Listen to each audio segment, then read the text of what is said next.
Welcome to the show, y'all. Ladies and gentlemen, gather round,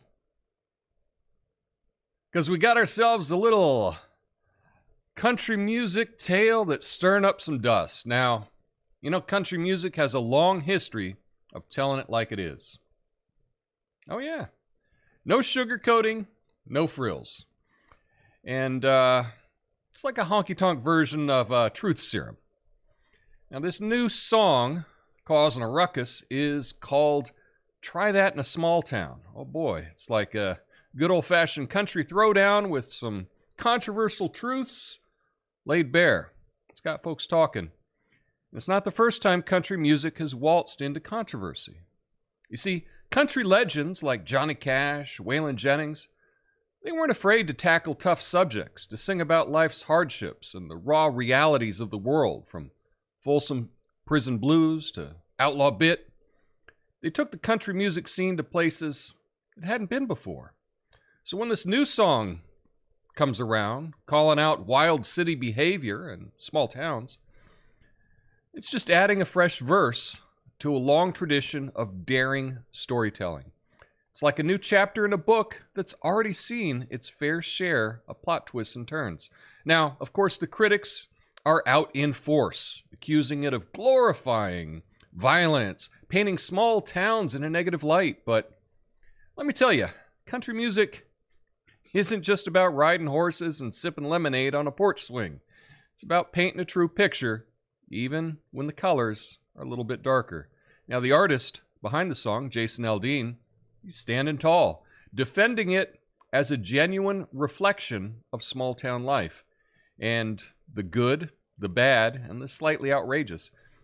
It's like he's carrying the torch of truth that Johnny Cash and Waylon Jennings once held. And you know what? I say let's embrace it. Let's celebrate the fact that country music isn't afraid to ruffle a few feathers, to challenge our sensibilities, and to make us think twice. So, whether you're ready to celebrate this authentic tune or not, let's remember that country music has always been a frontier of free speech and storytelling. And if you're going to sing about the rain, you better be ready for some mud. My name's Tom Coffey. This is the Coffee and Nuance Show, best censored commentary and news show live right now. Flame on.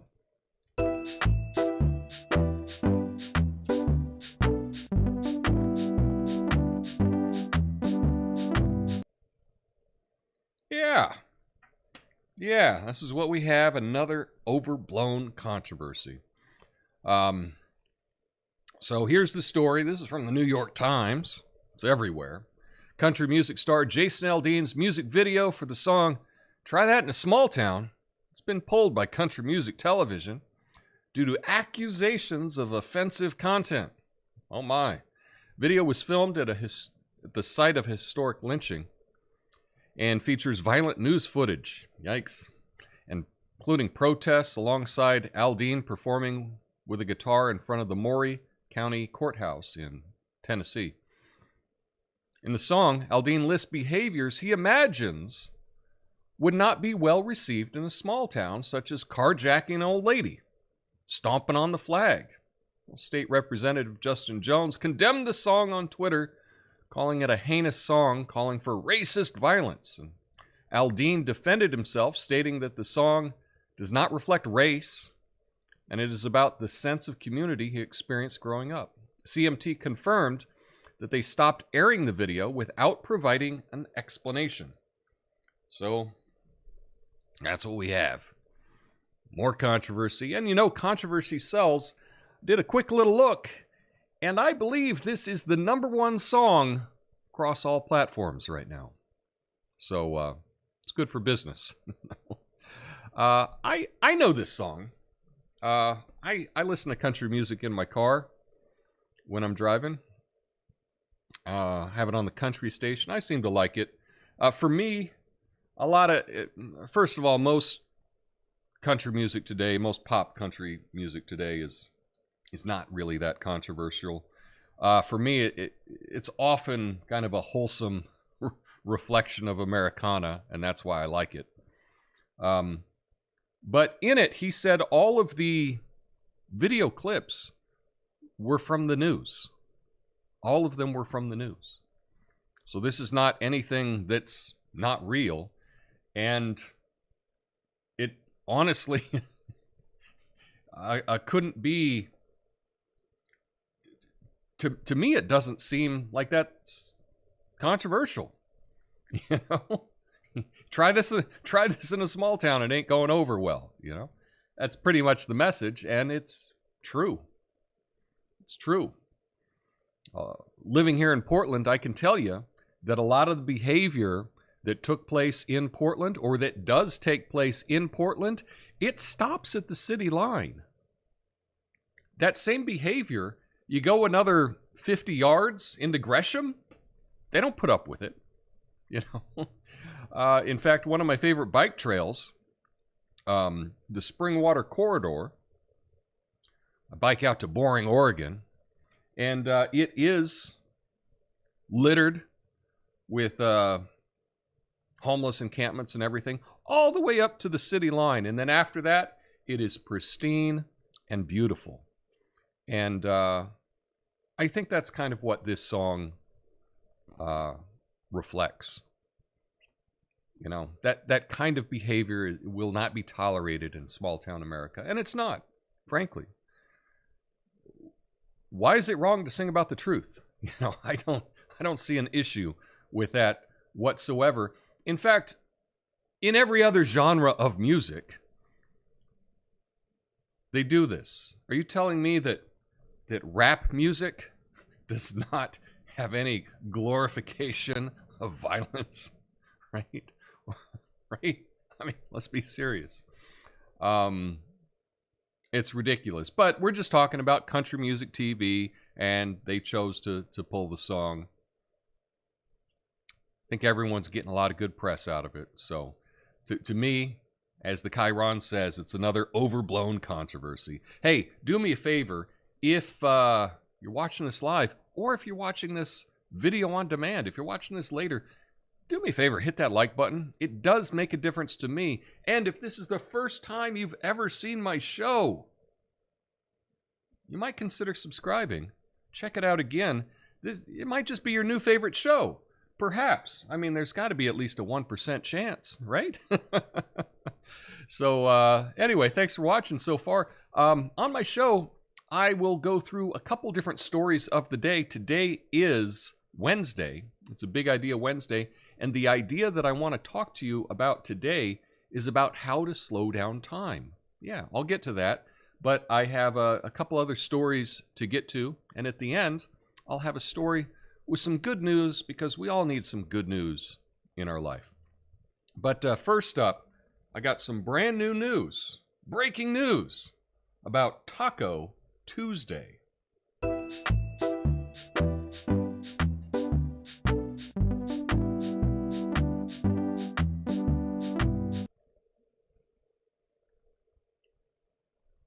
Taco Tuesday. Court case is now over. Taco Bell and Taco John's battled for the rights over Taco Tuesday. It was like a taco turf war. And in the end, Taco John's gave up its trademark, probably realizing it's hard to own a day of the week. But don't worry, folks. You can still enjoy your tacos on Tuesday without any legal consequences. It's a win for hungry taco lovers everywhere. Here's the story. Taco Bell succeeded in freeing the phrase Taco Tuesday from Taco John's, which abandoned its trademark. Taco Bell had claimed that the phrase was too common to be monopolized. Taco John's gave up its trademark and pledged to donate to charity instead. A challenge to separate Taco Tuesday trademark in New Jersey is ongoing. Taco Bell used this campaign to promote its efforts to make the phrase available for all restaurants. So, that's good news, right? Everybody loves tacos. Taco Tuesday, now it is no longer trademarked. So now any restaurant can use this. Frankly, I'm not a big fan of Taco Bell. I think pretty much, I don't know, any city in the country has got to have better tacos than what they have at Taco Bell. My own personal opinion. Often I will say I will never go to Taco Bell again, and then a couple years will go by, and I'll just be like, it couldn't have been that bad. And then I go to Taco Bell, and then I realize, yeah, it's that bad. What am I doing going here? Why am I going to this place? But that's my own opinion. Maybe you're a fan of Taco Bell, and now you can go on Taco Tuesdays. But yeah, this is freed up this court case. When it went to court, I would have been wrong in my prediction about this, because I thought, you trademark a phrase, you defend the trademark year after year after year after year, you should be able to keep it. But it looks like they took a big payout that went to a charity to release it. So, a lot of times money talks. So, and it looks like some goodwill as well. So anyway, good news for taco lovers everywhere. And now, because it's Wednesday, let's talk about a big idea.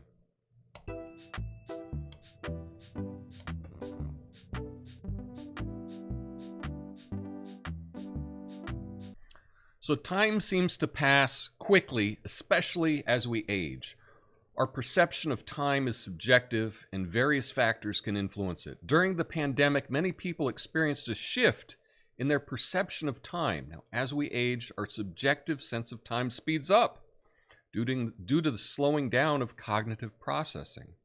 While we can't physically slow down time, there are some ways that we can slow down time, or perceived slowing down time. So a couple things that we can do. I'll give you 3 things that we can do to kind of slow down time. The first one is to keep a journal. So if you reflect on your day, it's going to reinforce the memories that you've made that day and your experiences. And it's also useful long term so that you can reflect on it, and you can record your thoughts, your feelings, your activities, what you did that day, etc. Because sometimes, you turn around and a month has gone by, a year has gone by, you don't remember anything at all, right? So if you have, what the hell happened in April? I don't even remember April, right? But now you can actually have an answer for it if you keep some kind of journal. The other thing that you can do to slow down time is to do something new or different every day. We get in these routines. We're just machines in these routines. We do the same thing every day, and that speeds up time. So one thing that you can do, you can mark the passage of time differently by mixing it up.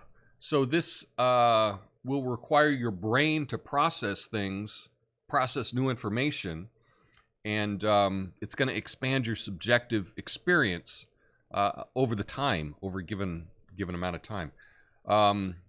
So, for example, you could spontaneously, you got a lot of traffic, you're on your way home. Oh, look, I've never been to that park before. Pull over, stop at the park, walk around for 15 minutes, smell the flowers, smell the roses, right? And then you can get back in and drive home. But by doing something different on that day, you're not going to forget the day. It's not all just going to blur together. And so doing something different every day, even if it's something as small as stopping and going for a short little walk in a park, it's going to change your perception of time.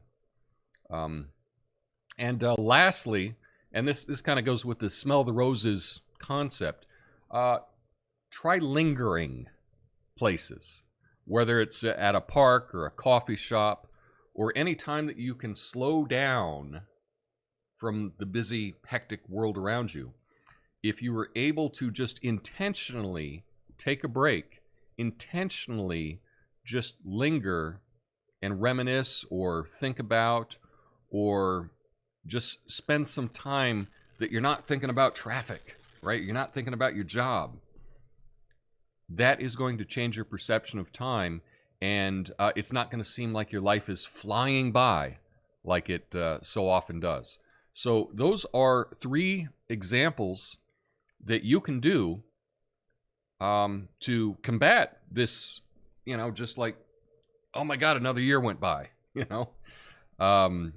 That's what you can do, and it's something that I'm going to work on myself. I'm going to try that as well, because I've experienced it. It seems like time is going by quicker and quicker every year. And so we should try to do something to make up for that, right? So that's the big idea for the day. How to slow down time. You can do it. I believe in you. And if you have any other ideas for that, let me know. Next up, we got a little political news.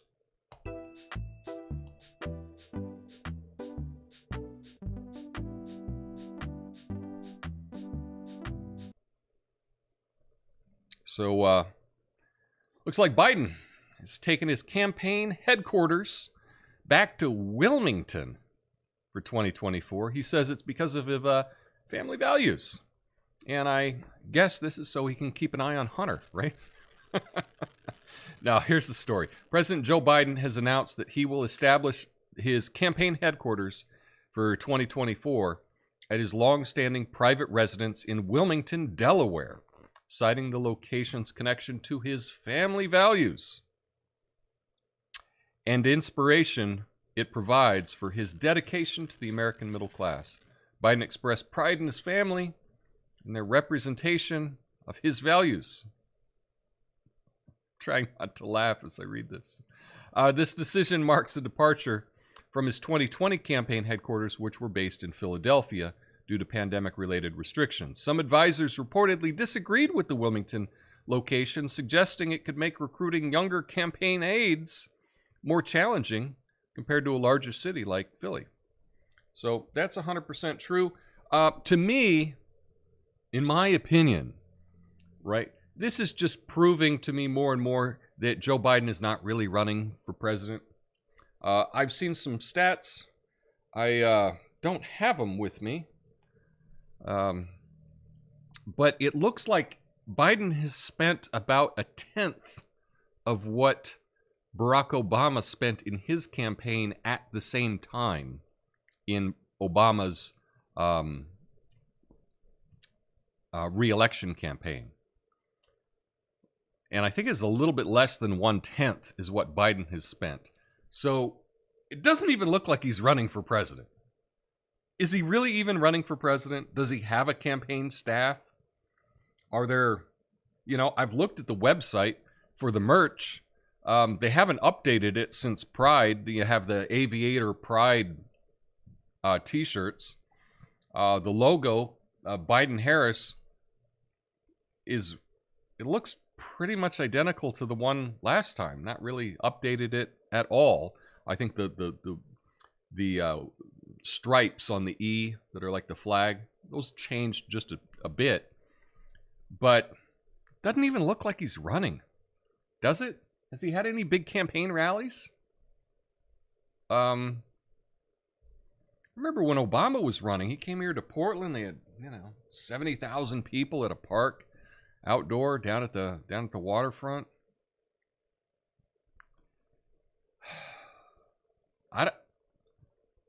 Honestly, I don't know if Biden could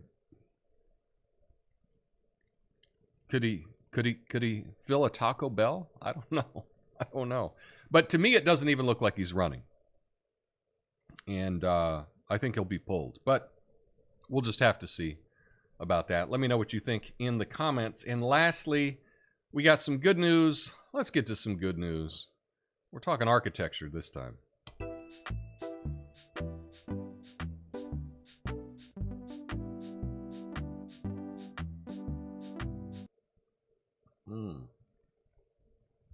Oh, there we go. Skywells. Ancient architects used sustainable design to adapt to environmental challenges without modern technology. In China, traditional skywells are making a comeback in modern buildings, reducing the need for air conditioning. These courtyards funnel cool air and rainwater, creating natural ventilation and cooling. Similar principles have been used in hot regions like Persia. The revival of these eco-friendly designs offers aesthetic beauty and comfort, providing a greener alternative to modern amenities. So the way that this works, right? A skywell works, and it uses natural principles of ventilation and cooling to create a comfortable indoor environment without relying on air conditioning. So what it does is it has a courtyard design. A skywell is square, courtyard located in the middle of the building. On one side of the courtyard is a stone wall, overhead shade. Above the skywell, there's a classic dugong, beam and bracket eaves, that provide shade for the ground below. There's a rainwater collection area, wind-induced circulation. So because it's open, the wind circulates. It becomes colder and heavier than the air indoors, and this cool air is funneled down by the walls into the interior, displacing warmer air and pushing it higher out to the opening. So natural ventilation, openings like skylights and chimneys promote circulation. And then they also use evaporative cooling. Now you can use evaporative cooling if it is not too humid an area. Growing up in New Mexico, that's what we had. We didn't actually have air conditioning. Most houses didn't have air conditioning.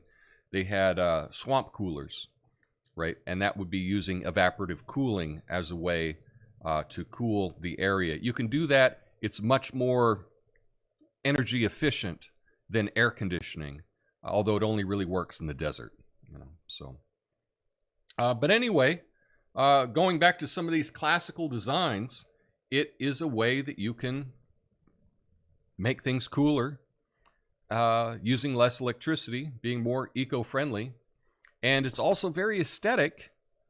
And you know, so many buildings are just so damn ugly now. You know, we could use a nice, beautiful courtyard in the middle of a building that can offer a buffer zone so that people can kind of be outdoors but indoors at the same time. But you can be quote unquote outdoors, get some fresh air, but it's still protected and you're not going to get burned by the sun and insects and all that kind of stuff. So anyway, that is the idea of a skywell. Are you familiar with the skywell? I read an article about it. Sounded pretty cool. And I would like to see more designs like that, you know, you design a building for people to enjoy and just not make it totally functional like so many buildings are in this country. They're just functional. You walk in, there's the, you know, there's the lobby, that's it. But just to have a nice grand atrium, it'd be nice. I'm in favor of that. And they say it's better for the environment, so I'll go with that. Anyway, that's kind of an idea I wanted to express to you today. I think it's good news. Good news, trying to make things more beautiful for your surroundings. So anyway, let me know what you think about that. I appreciate you all so much. I am going to read your comments in the after show. So I'll play the goodbye music. Stick around and I'll go through your comments. I will be back tomorrow. Hope you all have a beautiful day. Until then, peace.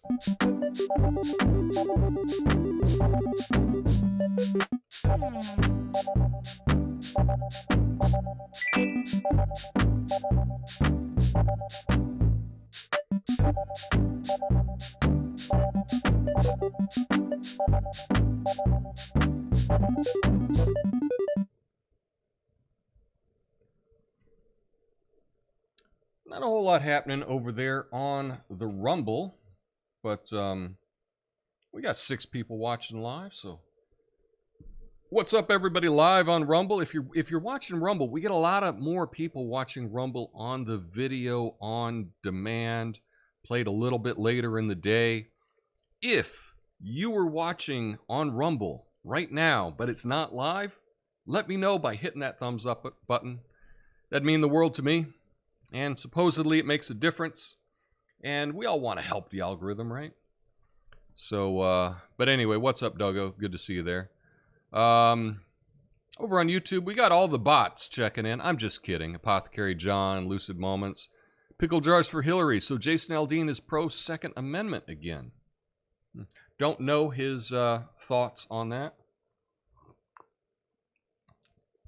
Lucid says, small town. I live in Belfast, Tennessee. Population 788. Guess that would be a small town. At least small town to me. In Belfast, we have a post office, gas station, general store, and that's it. No stoplights. Nice. Of course, no stoplights, but there's not a whole lot of places to go, so don't really need them. Natasha says, left Dr. Dew's interview with Dr. Michael Yeadon to be here. No pressure. Oh, thank you, Natasha. But rap videos showing all sorts of crimes is totally kosher. Well, he wasn't pulled off of everything. He was pulled off Country Music TV, and I don't think Country Music TV is showing a lot of rap videos either. So, yeah. Natasha says, I live in Simpson, Louisiana for a few years. No black folk lived there, and rumor had it that they were afraid to even drive through. Don't know why. Interesting. Skid Row's 13 and Life. Is it 13 and Life? There we go. Nice. Today's country music isn't real country. Today is like a rock video with cowboy hats. 18 in Life, yes. Well, I don't think we need to get into what's real and what's not real and, all of that. Yes, country music kind of has been more commercial lately, but that's happened in all genres of music,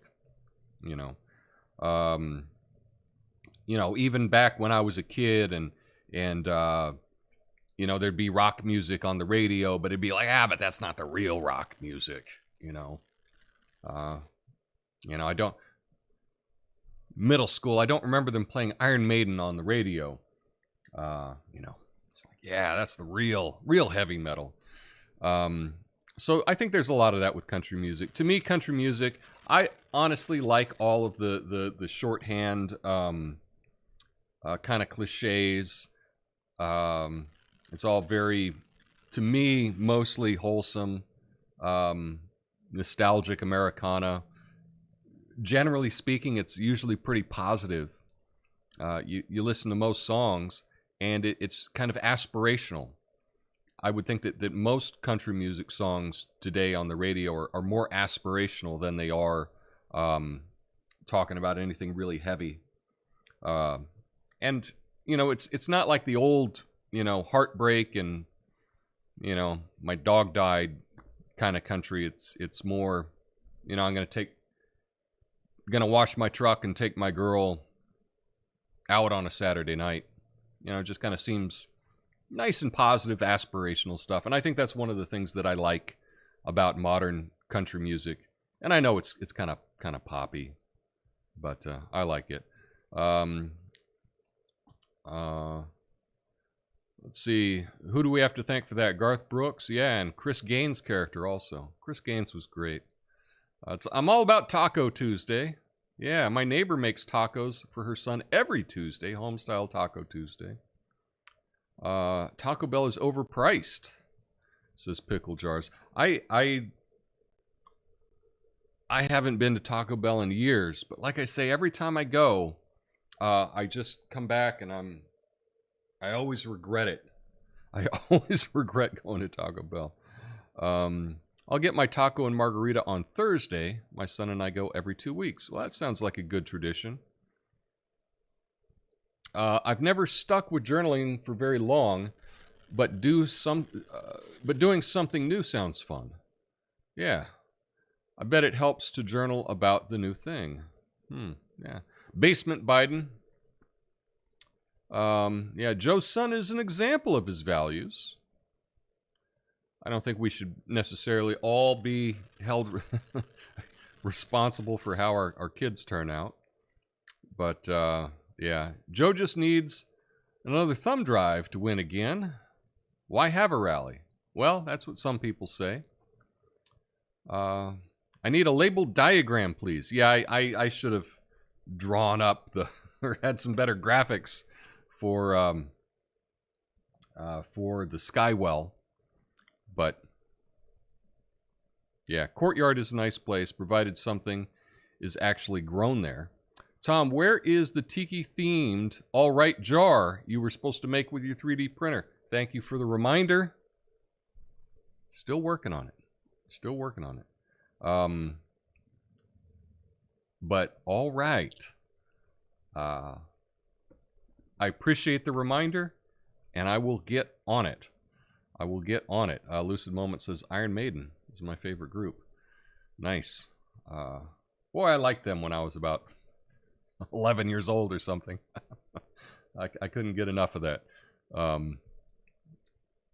Anyway, that's all I have for you today. You know, this whole Jason Aldean thing, it's interesting. Last night I went to Neil Young. I went and saw Neil Young live out at a amphitheater, and it was just a great show, just beautiful. And I think about it, it's like, Neil Young ever done any controversial songs?